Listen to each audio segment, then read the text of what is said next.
Welcome to Flames of Freedom Revealed, brought to you by Lance Tolan Entertainment. I'm Richard Stone, your host and co-creator of the historical drama Flames of Freedom.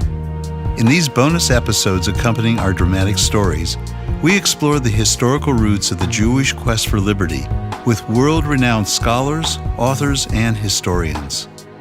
We'll delve into the background of the characters in our story who were escaping from the cruel inequities of the Portuguese Inquisition, murderous pogroms in Eastern Europe, and virulent anti-Semitism.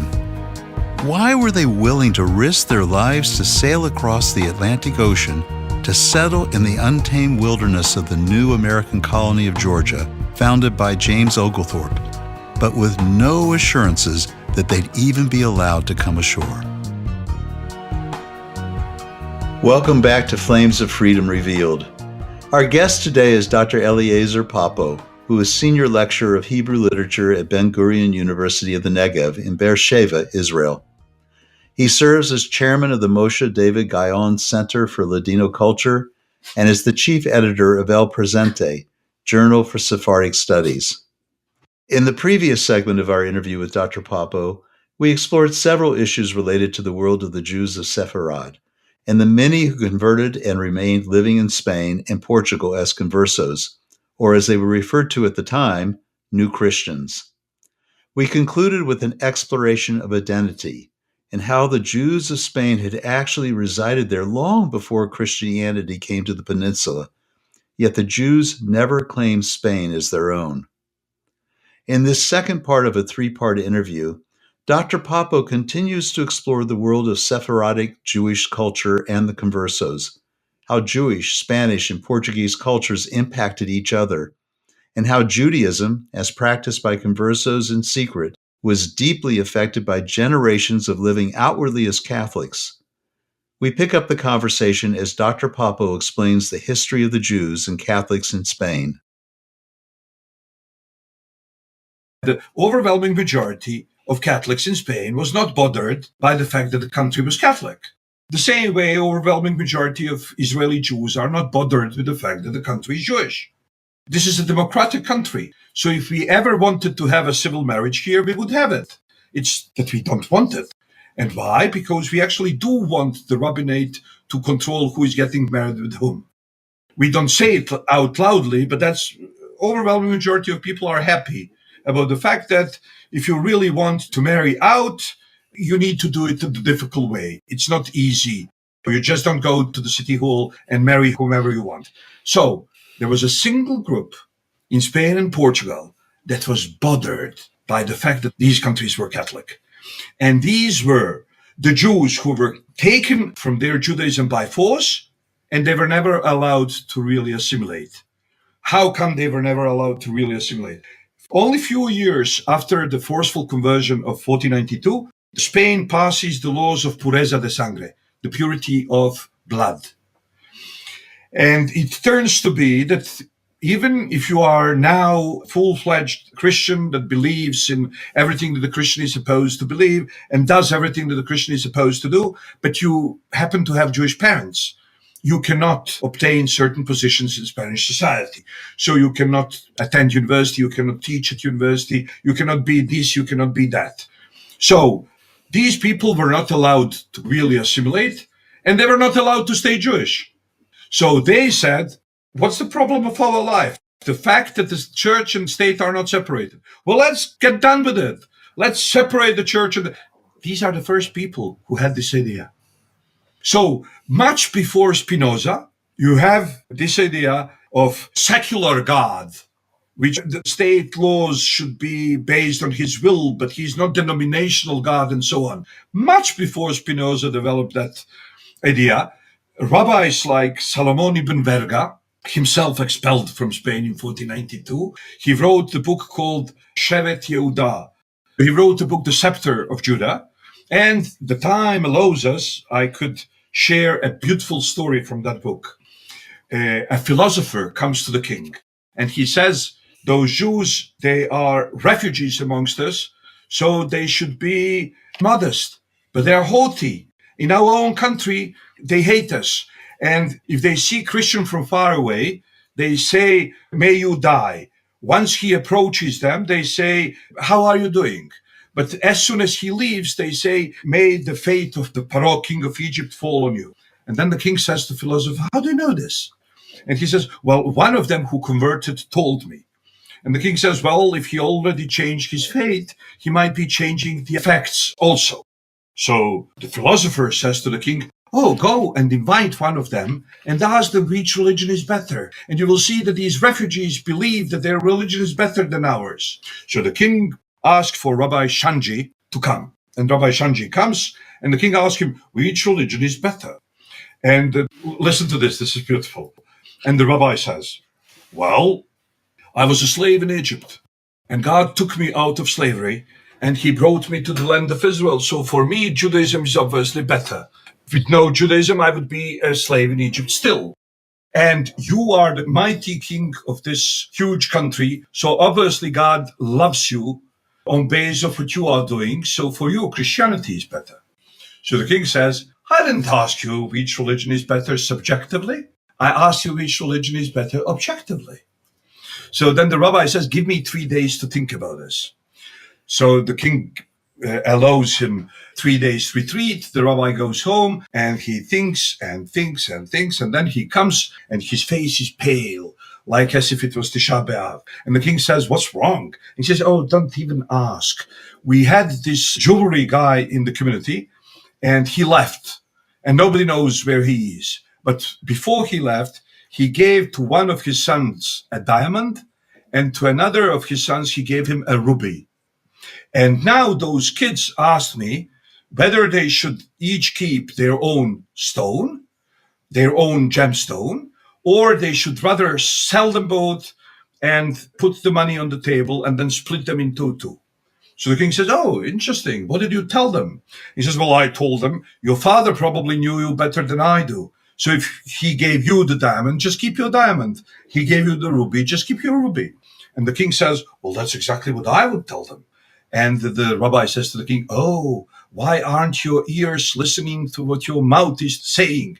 Because the Almighty God had two sons, Jacob and Esau. And to one he gave Torah, and to the other he gave the New Testament. Now you are asking me which of them is better?" Okay?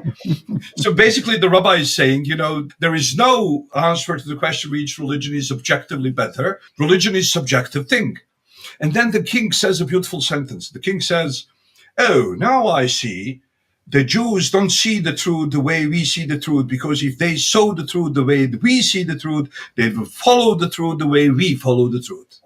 So I understand now," says the king, "that whatever brings people persecute other people because of their religion is not based on proofs, but rather on their subjective love to their own religion."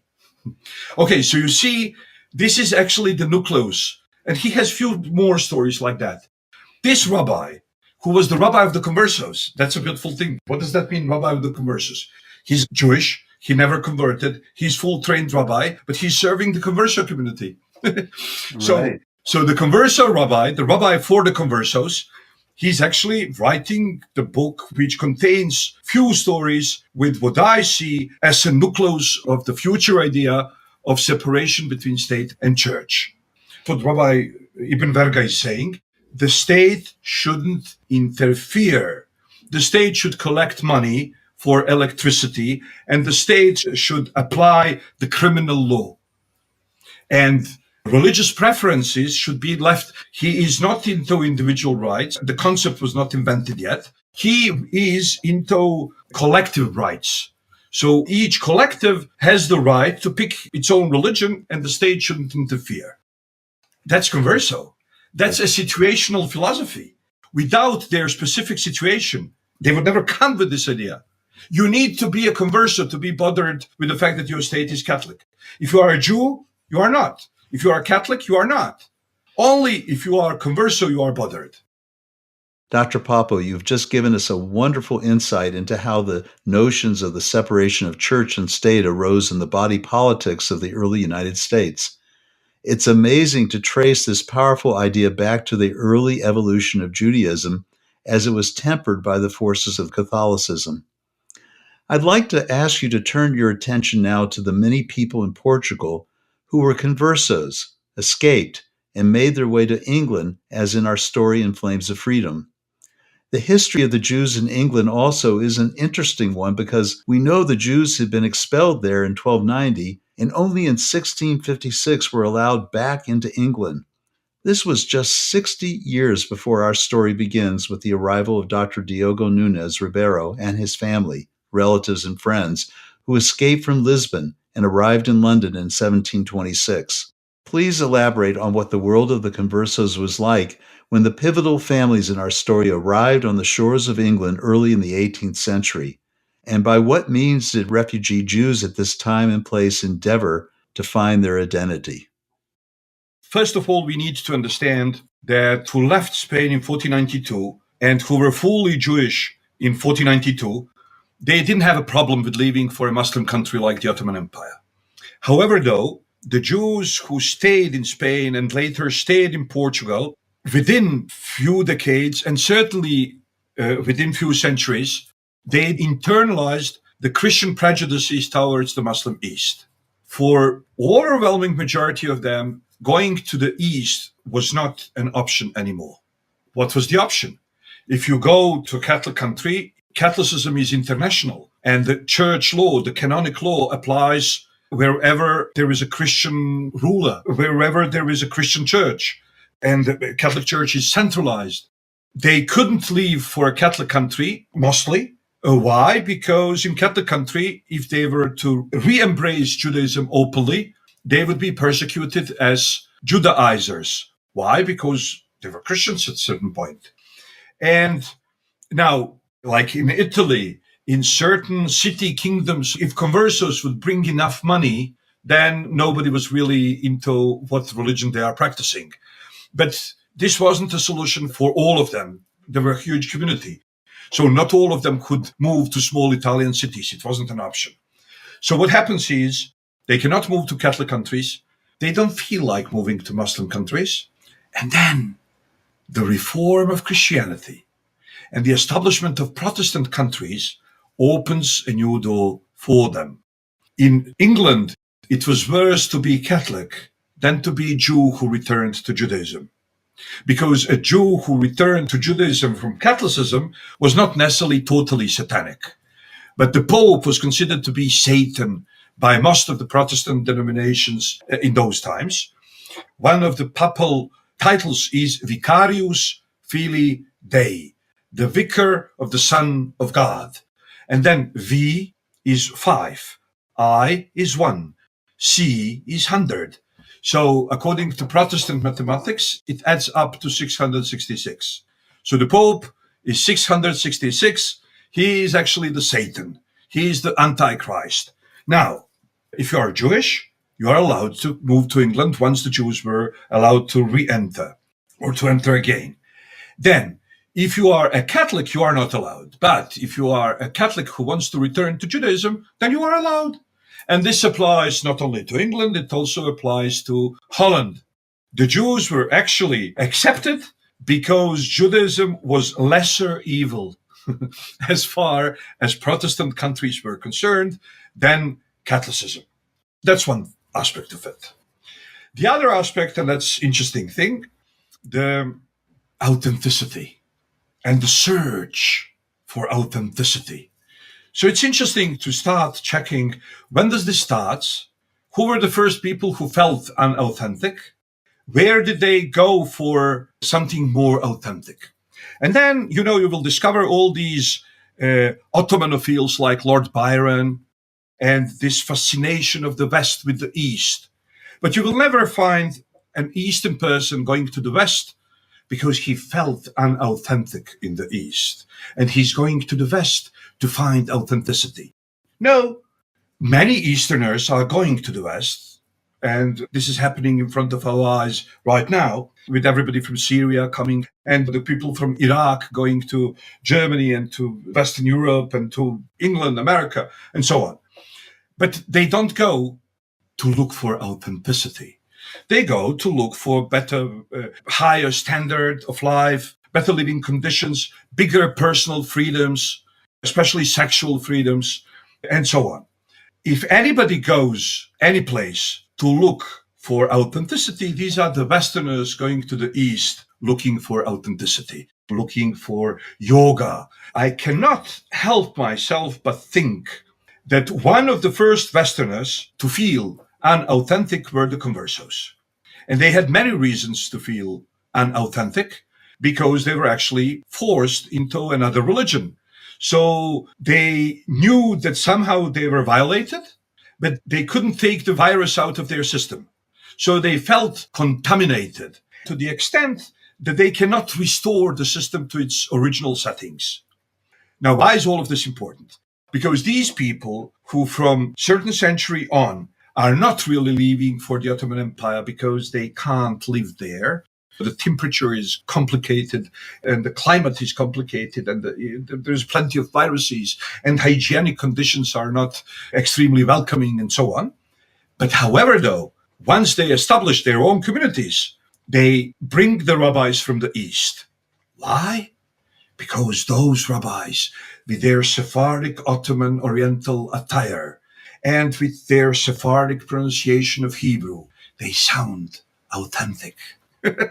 So you see that in 16th century and 17th century, the people in Amsterdam and the people in London are bringing rabbis, are usually, especially in Amsterdam, they are bringing rabbis from Salonika. Why? Because their local rabbi wouldn't be authentic. He's just like one of us, and we are not authentic, so he wouldn't be authentic. So that's another aspect typical of these people. So you could say, first of all, if you see how they called their own communities, the Upper West Side Manhattan, there is a Spanish-Portuguese community, which is actually the second reincarnation of that community. It wasn't established there, but how it's called?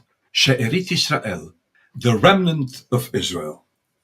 So there was this huge nation of Israel. They were decimated by the Catholic Church, and there was remnant of it. And that remnant felt more aristocratic than other Jews who were never decimated. So that's another aspect of it. The Jews of London, the Jews of Amsterdam, they referred to their own communities as La Nation, the nation. Okay? And Hebrew, they've lost, and many of them never reacquired it. Spanish became the language of religion, and Portuguese became the language of secular life. So if you see, for example, the community of London, the sermons are delivered in Spanish, but the community records are kept in Portuguese, because for anything secular, it's Portuguese, and for anything sacred, it's Spanish. So that's also another development typical for Spanish and Portuguese Jews. If we want to dwell for a moment on their relations with other Jewish communities, they looked to the Sephardim in the East as more authentic version of themselves. So the Sephardim who would come to a SMP, Spanish and Portuguese community, would be allowed to join and assimilated gladly and fastly. However, though, when it comes to Ashkenazim, it wasn't so easy. Across the haughty or snobbish, you can call them snobbish, because certainly one aspect of their culture is snobbish. So the snobbish S&P Jews would not allow any Ashkenazi Jew to their fold immediately. If you were a German Jew, you would usually be fast-track recognized as a full member of the community. Why? Because according to their worldview, the Jews of Germany were dignified. They didn't speak any Jewish jargon. They spoke a proper language, which is German. They were educated. They were gentlemen. And in Spanish and Portuguese community, one of the requirements for acquiring full membership is before becoming a member, you should become a nice Jewish gentleman. So I'll give you just one example because I love it. I was there in She'erit Israel, in Spanish and Portuguese synagogue in Upper West Side Manhattan, for Sukkot, like a decade ago or something like that. And I knew where I was coming, so obviously I came in a three-part suit, right? However, though, I had kippah on my head. So the shamash of the community approaches me and he says, Professor, we would like to invite you for the third Aliyah. On Shabbat and on holiday, the scroll of Torah is brought out of the Aron HaKodesh, which Sephardim called Echal, and it's publicly read. And on Shabbat, you invite 7 people to read.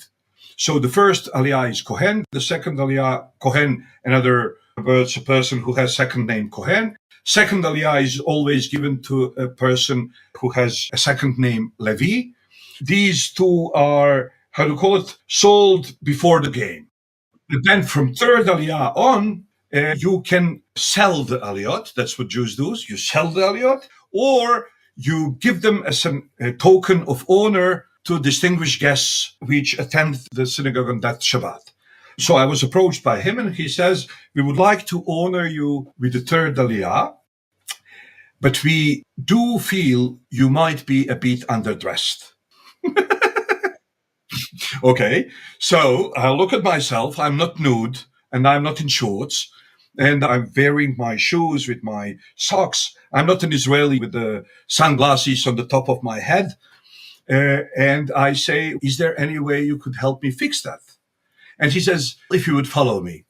So I follow him to a junked room and he gives me a tie. And kippah is not good enough. You need to have a hat. And if it's a half cylinder, it's even better. So I picked the tie and I picked the half cylinder and I went inside and I was invited to the Torah.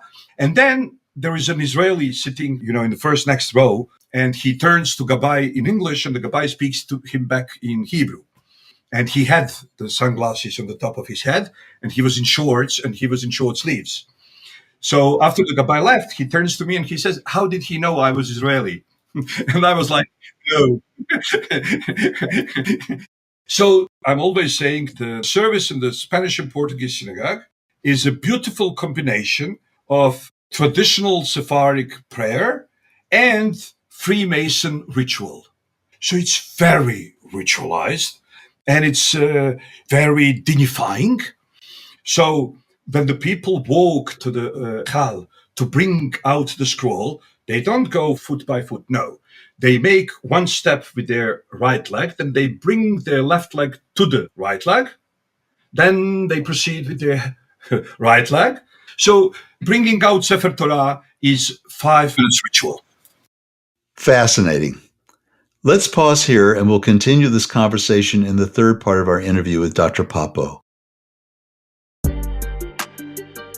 Thank you for listening to Flames of Freedom Revealed, hosted by Richard Stone and produced and directed by Mark Simon. Our executive producer is Lance Tolan. Original music by Dave Wilson at Q-Tone Productions. Special thanks to Rabbi Saul Rubin, whose assistance throughout the development of this series was invaluable, and for their guidance and support of this project from its early inception. Additional thanks to Rabbi Robert Haas of Congregation Mikveh Israel in Savannah, Georgia, Rabbi Rachel Bregman of Temple Beth Tefillah in Brunswick, Georgia, Rabbi Shalom Morris of Beavis Mark Synagogue in London, England, and Lord Peter Levine of London City, England, and the Jewish Heritage Alliance for their support. This has been a production of Lance Tolan Entertainment, copyright 2024. To learn more about the story and the scholars on the Flames of Freedom Revealed interviews, join the conversation on Facebook at Flames of Freedom or visit flamesoffreedom.net. If you like this podcast, please recommend it on your listening platform and to your friends and colleagues. On behalf of our entire creative and production team, this is Richard Stone. Thank you for listening. Until next time.